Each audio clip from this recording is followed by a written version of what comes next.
महादेव की पूजा करने से लगते हैं ये दो श्राप। दोस्तों, आप सभी जानते हैं कि देवादिदेव महादेव को करुणा और दया का देवता माना जाता है और महादेव अपने भक्तों की जल्दी सुन भी लेते हैं। लेकिन क्या आप ये भी जानते हैं कि महादेव की पूजा करने से उनके भक्तों को विशेष प्रकार के दो श्राप भी भोगने पड़ते हैं? अगर आप नहीं जानते तो ये जानकारी आपके लिए है।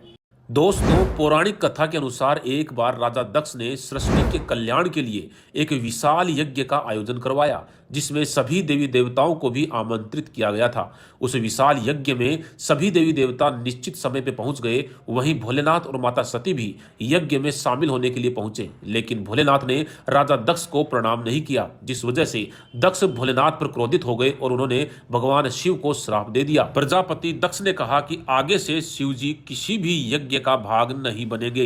राजा दक्ष के इस श्राप से शिवगण और शिवजी के वाहन नंदी भी क्रोधित हो गए और उन्होंने कहा कि तुमने जिस मुख से महादेव का अपमान किया है वह मुख बकरे का हो जाएगा। इसी के साथ दक्ष के सभी सहयोगियों को पेट भरने के लिए दर दर भीख मांगनी पड़ेगी। शिवजी के वाहन नंदी के इस श्राप से भृगु ऋषि भी क्रोध से लाल पीले हो गए और क्रोध में आकर उन्होंने शिव भक्तों को ही श्राप दे दिया कि जो भी शिव का व्रत या पूजा करेगा वह शास्त्रों के खिलाफ माने जाएंगे। उन्हें चिता की भस्म लगाकर और जटा रखनी पड़ेगी। यह सभी वेद शास्त्रों के विरुद्ध होंगे। उनको शमशान में निवास करना होगा। कहते हैं इस श्राप के चलते महादेव के सबसे बड़े भक्त अघोरी अपने शरीर पर भस्म लगाकर शमशान में ही निवास करते हैं। लेकिन दोस्तों, इस कथन की सत्यता पर हमें पूर्ण विश्वास नहीं है, क्योंकि कई जगह पर इस कथन का वर्णन मिलता है और कई जगह इस कथन का वर्णन नहीं मिलता है। लेकिन दोस्तों, क्या कभी आपने सोचा है कि शिवलिंग की आधी परिक्रमा ही क्यों की जाती है, पूरी क्यों नहीं? आपको बता दें कि शिव पुराण के साथ साथ कई और धर्म शास्त्रों में शिवलिंग की आधी परिक्रमा करने का ही विधान बताया गया है। ऐसा करने के पीछे का कारण माना जाता है कि धार्मिक रूप से शिवलिंग को शिव और शक्ति दोनों की सम्मिलित ऊर्जा का प्रतीक माना जाता है। यही कारण है कि शिवलिंग पर लगातार जल अर्पित किया जाता है ताकि शिवलिंग की गर्म तासीर को सामान्य किया जा सके।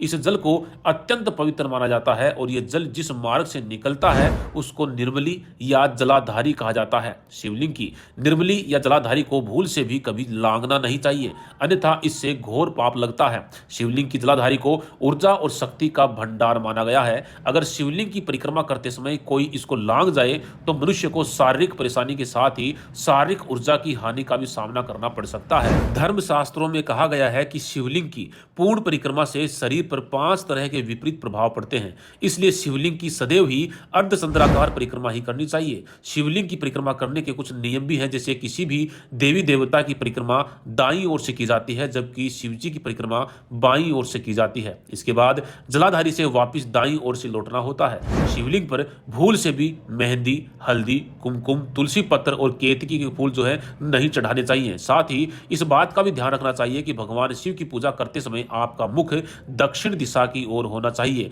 शिवलिंग की पूजा या परिक्रमा करने के बाद कभी भी उसके ऊपरी हिस्से को नहीं छूना चाहिए और साथ ही इस बात का भी ध्यान रखें कि जलाधारी के सामने खड़े होकर कभी भी शिवलिंग की पूजा ना करें। कहा यह भी जाता है कि कुंवारी लड़की को शिवलिंग छूना नहीं चाहिए और अंगूठे से बड़ा शिवलिंग कभी घर के अंदर नहीं रखना चाहिए। शिव पूजा में शंख का प्रयोग भी वर्जित बताया गया है। कहा जाता है कि कहीं कहीं शिवलिंग पर चढ़ाया गया जल सीधा जमीन में चला जाता है और कहीं कहीं पर जलाधारी ढकी हुई होती है। ऐसी स्थिति में शिवलिंग की पूरी परिक्रमा की जा सकती है, यानी कि ऐसे में जलाधारी को लांघने में दोष नहीं लगता है। तो दोस्तों, आज के इस वीडियो में इतना ही। अगर आप महादेव के सच्चे भक्त हैं तो कमेंट बॉक्स में हर हर महादेव अवश्य लिखें। धन्यवाद।